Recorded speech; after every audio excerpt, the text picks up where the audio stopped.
You got the call. Welcome to the big leagues, kid.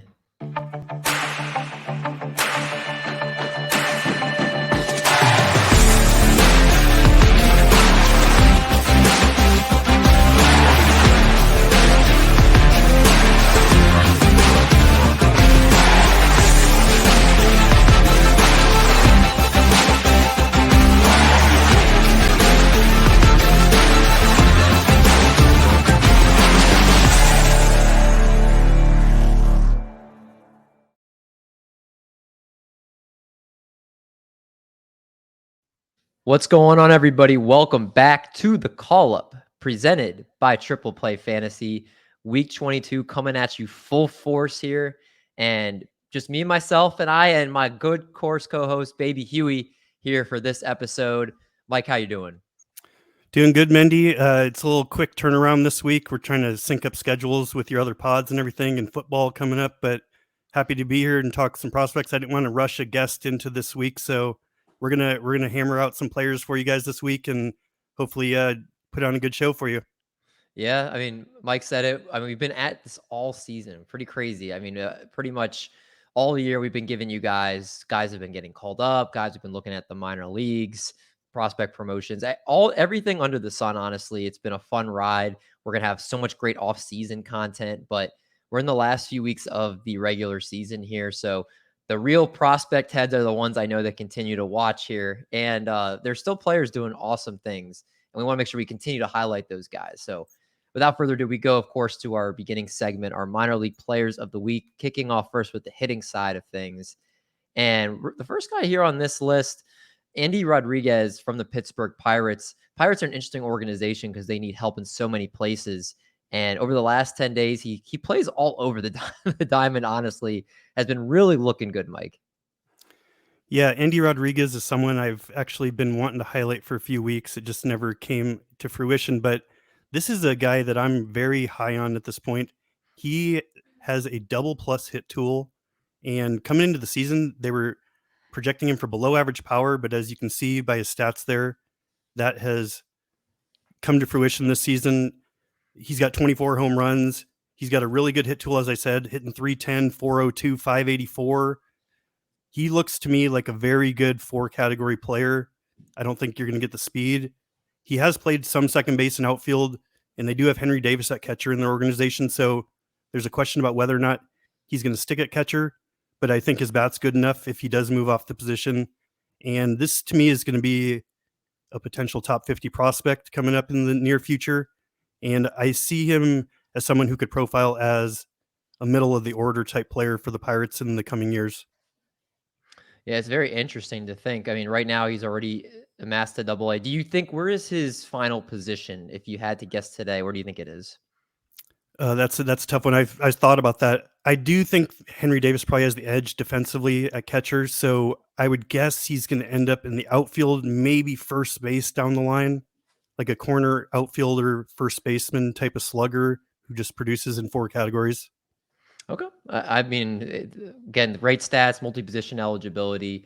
It's always great things here. So Endy Rodriguez is a nice name to talk about to lead off the show. The hitter I chose, and somebody that we talk a lot about Rockies prospects. I don't think we've talked about him too much, or if we have, it's maybe only been once. And that's Yanquiel Fernandez, who, when I made this graphic, this was as of September 1st. So I will give his updated graphic or his updated stats. But if you're looking on the screen, over that period, a 459, 456, 76 batting average, 15 RBIs over those 37 plate appearances. Looking at the last 10 days as of this recording, and he's got a 459, 456, 76 according to the last 10 days according to MLB.com. Does have the 2 homers, 15 RBIs, but he had why I kind of really thought he deserved to be the player of the week is he basically had 17 hits and 16 RBIs at the point of September 1st. So he just was amassing things over that 10-game period, has 108 RBIs on the season, and somebody that I think is really starting to shoot up the system for the Rockies here. He was in single A last year, had 50 doubles, 26 home runs, and 142 RBIs in 161 games last year. So I just love everything about the kid. He's got a 50 hit tool, and he's got also good speed, and 19 years old. So there's a lot, a lot to like here. Yeah, absolutely. Real quick, we did bring him up one time when Chris Clegg was on the show. He was one of the players he mentioned, and he's definitely a name to watch in that Rockies organization. There's some talk behind the scenes of him moving up. So if you're in a deep league, definitely give him a look. Yeah, I thought I remember seeing that name one other time. Mike's on it. Chris Clegg brought him up. I'm even more happy that he's on this episode here. So a guy you need to make sure you're looking at for sure here. Let's talk about a player that has gotten some major league time and some time in the minors. Chase Silseth of the Los Angeles Angels over the last 10 days. He's got 13 innings, 2 earned runs, 21 Ks over that time. And in Double-A, he's looked pretty good, and he's bounced again around between the majors and minors this year, Mike. Someone that should hopefully be able to help out that rotation.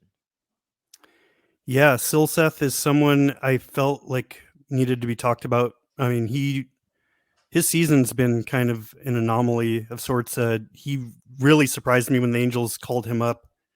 He was drafted. They got called him straight up to the majors, basically, and he didn't blow everyone away, but he wasn't overmatched either. He had under 5 FIP in his 7 starts, but he's moved down to Double-A at a more age-appropriate level, and he's looked good. He's got a 0.97 WHIP, 34% strikeout rate, 8% walk rate. So I just think this is the type of player that you need to keep your eye on, because it's going to be hard for people to value him next season. They're not going to know which stats to look at, or it's kind of an incomplete story. We don't really know what he is yet. His major league stats don't look amazing, but when you just look at him compared to other players his age in Double-A, he's a really quality pitching prospect, and someone I would definitely target, because the Angels have a good home park too. And I do think he's going to be in the rotation in the future. What do you think is his best pitch that is going to be good for the major leagues? Does he have a pitch to you that you think stands out as a very quality major league pitch? That I would say right now his changeup is probably his top pitch. He's more of a well-rounded type of guy, but that's something I did want to bring up too. Is I think his scouting grades are a little inaccurate, just because we didn't really know what we were getting, and he's improved. So I'm going to be curious to see what they look like at the end of the season, because scouting grades do get adjusted as well over the years. So this is just someone I think he's got average or better on 4 pitches, and he's showing good command as well. So just a really solid, number 3 or number 4 starter long term. Chase Silseth, a name again, keep an eye on. Someone that has some nice stability for the starting pitcher position going forward here. I'm going to touch on a pitcher in the Kansas City Royals organization, in Beck Way, who in his last start, the only start he's had over the last 10 days, 8 innings, 4 walks, 10 strikeouts, no earned runs in that start, a 110 whip in that start as well. On the season, 21 games started, and in 105 innings has 121 strikeouts, a 3.52 ERA, 3.85 FIP. Strikeout percentage, 28.7%. Walk rate a little high at 10.3%. He was acquired from the New York Yankees, so he has time split between both organizations this year. Similar statistics in both spots, obviously some better than others, depending on the statistic that you look. But it's interesting, on some sites, he's actually ranked better than Asa Lacy, which I don't know if that's the sign of how much Beck Way is starting to come along here, or how much Asa Lacy has tumbled since he was first drafted, and kind of the upside that people thought he possessed. But Beck Way can get up to about 99 miles an hour, and he's got a nice sweeping action on his slider. Also has a nice changeup. Somebody that still is struggling a little bit with consistency right now, but the fastball grades as a 60 grade fastball, slider at 55. The control, like we mentioned, needs some work here, but someone that right now, he lowered his ERA after that last start to 3.60 ERA, and he's in the right direction. Again, the walks need to get a little bit more under control, but someone again that's not super old here. I believe he's only 23, as I said on the graphic here. So I like the future for him. Maybe he's not going to be an ace, but somebody that I think is making his way up through the low minors here, and somebody to keep an eye on. Let's now go and let's talk about some notable promotions from this past week. And there have been a few of them. And I'm going to let Mike just talk about one of the guys here. We have Tristan Casas, Ryan Nelson for Arizona, Hayden Wesneski for the Chicago Cubs, and Louis Varland for the Minnesota Twins. Mike, any of those four that you particularly feel comfortable wanting to go into a little detail about? Well, yeah, I mean, I guess the one I know the most about is Tristan Casas because he's been up on lists for a while. John, the guy who started the show with us, he's probably pretty excited about this, but he's going to be from what I'm reading, he's going to be playing most days. They're going to obviously keep him under the 130 at bats for the season, but they'll sit him against tough lefties. But there's a chance he could perform down the stretch. I really like him long term. He's got big power, and I don't think we've seen the full extent of that even in his stats. This is a guy who just has like light tower power, but he's also got a good hit tool. Casas to me is going to be one of the top slugging first basemen down the road. It's just a matter of if it happens this month or next year or the following year. And you did mention the 130 at bats. For those that are not familiar, those are the at bats that you can still qualify as a rookie. So if you exceed 130 at bats, you lose your rookie eligibility. And what's new now in I believe the collective bargaining agreement for teams is that now if you win rookie of the year, your rookie wins rookie of the year, you get a draft pick. So now teams, it's more incentive for them to play their younger players and not hold them down in the minors. So I think that's now becoming something that we're going to see in September. Teams are going to calculate at bats. You see it with Corbin Carroll and Gunnar Henderson already, where you might see them sit every third or fourth game against a lefty just because they want to keep their at bats in check. So that's important to note for a lot of the guys that come up, that they're not going to maybe get their full at bats like they would otherwise. Yeah, and that's especially pertinent for like top prospects, guys that they actually think have an opportunity to win rookie of the year the following year. And when they're doing something like this, I think this is a sign that we can use to say that the Red Sox intend on having Casas on their opening day roster next year. Yeah, that's a good point as well. Looking ahead. Let's now let's talk about our prospect watch, players that we're keeping an eye on in the minor leagues. And let's start this segment off with Miguel Bleis. Like, you can correct me if I believe it's Miguel Bleis, but I'm pretty terrible with names too. Okay, Miguel Bleis, that sounds about right. Outfielder for the Boston Red Sox and their organization. And in 2020, he's only 18 years old and over 300 batting average, 18 steals. Looks like a great young player for them, Mike.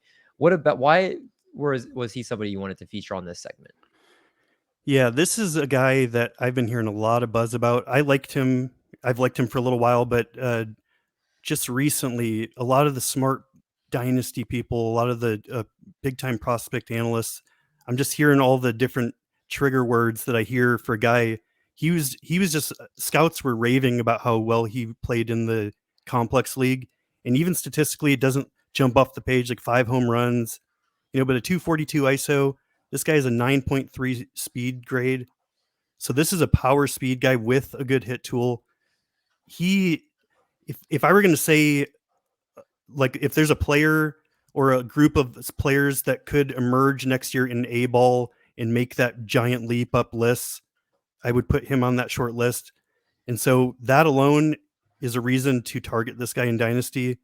Just even if you don't plan on having an 18, 19-year-old on your roster, just the value you're going to get when he goes up lists. I think this is going to be an easy top 100 prospect. And seriously, if he does well in A ball next year, he's going to be in the top 25. So get on him now while he's rostered in under 15% of leagues.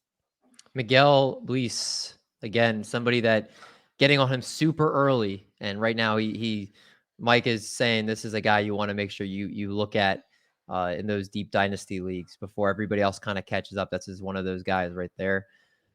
This next player might not be as flashy or have the same promise that of Miguel Bleis, but Blaine Crim, first baseman for the Texas Rangers and their organization in Double-A. He is 25 years old, so he is an older prospect, but somebody that I think, because he's an older guy, that maybe he'll go up through the majors a little bit faster at this point. And there's some real growth in his profile. So you see a 291, 359, 492 slash line, 22 homers, 80 RBIs. But what I want to take note of is the walk to strikeouts. And that was one of the reasons I wanted to highlight him, was because I looked into just his profile. Somebody last year in Double-A that had a 23.6% strikeout rate has cut it down to 16.1%. And at the same time, the walk rate nearly doubled from 4.7 last year to 9% this year. The batting average has stayed the same, actually gone up a few points. On base percentage has gone up. Slug a little bit down, but not significantly. This is a guy that's actually seeming like he's becoming a more complete hitter at the plate. And he showed that recently, too, because this is a guy that entered action. This was on as of September 3rd when I was taking some of these notes on his statistics. And he was 15 of 27 over his last 27 at bats, 7 extra base hits, 10 RBIs, and 10 runs scored over 6 games at that point. Had a 5-hit performance last Friday, and he had a homer streak of 4 straight games during that as well. So he's just, everything seems to be coming together for him at this point. And he's somebody that I think is very interesting to keep an eye on with the growth that he's shown at the plate. All right, our last segment to kick things off or to finish out the show are who's next for the call up. And we're getting to the point in the season now where most of the guys have been called up to this point that are going to be called up. We're about 3 weeks of the season, but there's still a chance for a few more. So we're going to take our shots here, call our shots, if you will. And Joey Wiemer, outfielder for the Milwaukee Brewers, is our first guy here, Mike, and somebody that we saw a couple other youngsters for the Brewers get called up. So maybe this could be another one. Yeah, this is a little bit of a stretch. I actually do project him to be an early season call-up next year, but the Brewers have called up Esteury Ruiz and Garrett Mitchell recently. And, going through, I could have easily talked about Josh Young here or Grayson Rodriguez working his way back, but we've covered these guys a lot. So I wanted to touch on Wiemer because in Double-A, we're well aware of the people who follow prospects of his power speed potential, but he's also got some swing and miss that came back into play this year. He was up over 30% at Double-A, and even though he had 15 home runs and 25 steals, that's the question mark with him because he's got double plus raw power, at least above average speed, maybe even plus speed at present. But the reason I wanted to highlight him is when he's got bumped up to AAA, he has 5 home runs and 5 steals in 113 plate appearances. He's lowered his strikeout rate to 22%. His walk rate's at over 10%. Basically hitting 263, 336, 505, 118 WRC plus. There's still concerns here long term with the hit tool being able to make enough contact, but in fantasy, the power speed that he's bringing to the table in a good hitter's park, if he's able to carve his way into an everyday role down the road, I think he's going to have value even if his batting average is low.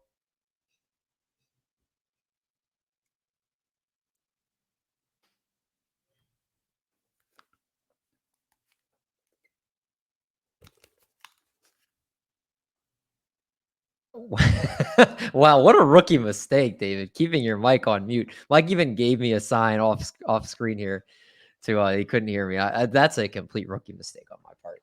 I figured it was me. I figured it was my No, microphone failing or something. that was me being an idiot. But last guy here is not as deep as Mike here. This is someone we've talked about multiple times, but when I went through all the prospects, he was the one I felt like had one of the best chances at this point, Bobby Miller. And again, if you listen to the show, you know who he is at this point. 23 years old, right now in AAA for the Dodgers, 141 Ks and 109.2 innings this year, 22 games started, a 391 ERA, 31%, 0.7% K percentage. Also looking just since August, and since August, he's had basically 5 of his 6 outings, giving up 2 earned runs or less, and he's gone at least 6 innings in 4 of his last 5 games. So he's really hitting his stride right now. And also while we're looking since August as well, has lowered his ERA each of his last 6 starts. So it's been really good to see the growth in him. He's somebody that, as he has the velocity and the type of profile that if the Dodgers called him up, he could be somebody that you see come in for 2 or 3 innings to face the lineup once, just blow them away. I would not be shocked to see the Dodgers do that. Like if they wanted to add his arm, for a playoff series, someone that can throw near 100 miles an hour with the stuff that he has will play. So I'm wondering if maybe they call him up in the next week or two, give him kind of an audition the last couple of weeks of the year to maybe be somebody that is a piggyback guy in the playoffs. Again, pitches once through the order. So I think that's his appeal this season. I don't think he's going to necessarily be like Hunter Brown, who we just saw pitch last night and look really well through 6 innings. I don't think they call upon him to do that, barring significant injuries to their rotation. So, but he's somebody I think that might get a chance here. Yeah, absolutely. I really like Bobby Miller. And real quickly, just a double plus fastball plus slider, above average changeup, and he's shown a really good command this year. I think if he was in another organization that wasn't as loaded, he would already be in the majors. Mm-hmm. But the Dodgers are able to take their time with these guys, and I do think he could get called up for that role, like you said. But going forward, if he ends up in their rotation, this is a guy that you're going to want on all your teams. Oh yeah, he's one of the good ones. That's what we say. Somebody that looks like the prospect pedigree and is really going to hold up with him. But that's going to wrap us up here. A little shorter episode, but I think everything you needed in a little bit less time, just with one less person here. But we're here with you guys till the end of the season, and then in the off season, we have a ton of great content planned as Mike and I start working on a schedule that we're going to deliver for you guys in the off season. For those where prospects never sleep. So appreciate you guys for tuning in, of course, each and every week. Mike, anything you want to make sure you plug to our audience before we get ready to sign off? No, not particularly. Just thanks to everyone who's stuck with us throughout this whole time. I know it's slowed down and football's coming along, but like you said, the hardcore dynasty people and prospect people are sticking with us. So we hope we're able to help you find some gems down the road. And yeah, like David said, the off season, we got plenty of great stuff coming up for you. Yeah, it's going to be a fun rest of season, great off season with amazing guests. So make sure you guys stay tuned to this all off season, because we're going to be still delivering a ton of great content for you, even when the season's not going on. But if you guys enjoy the content, please, it supports all the work that we're doing for it. If you guys leave a like on the video, subscribe to the channel if you're not already subscribed, and hit the notification bell so when the prospect episode drops every week, you know it as soon as it drops. Also, if you're listening on the podcast, appreciate you guys. You know it's going to be in your feed the morning of after we record. So that will continue along that way. And again, just make sure you show support. Make sure you throw Mike a follow on Twitter if you have not already, at MP Richards 1981. If you want to follow me, DMendio2, put a lot of stuff out for that as well. But until the next week, guys, for week 23, for Mike, for DMendy, we'll catch you all in the next one.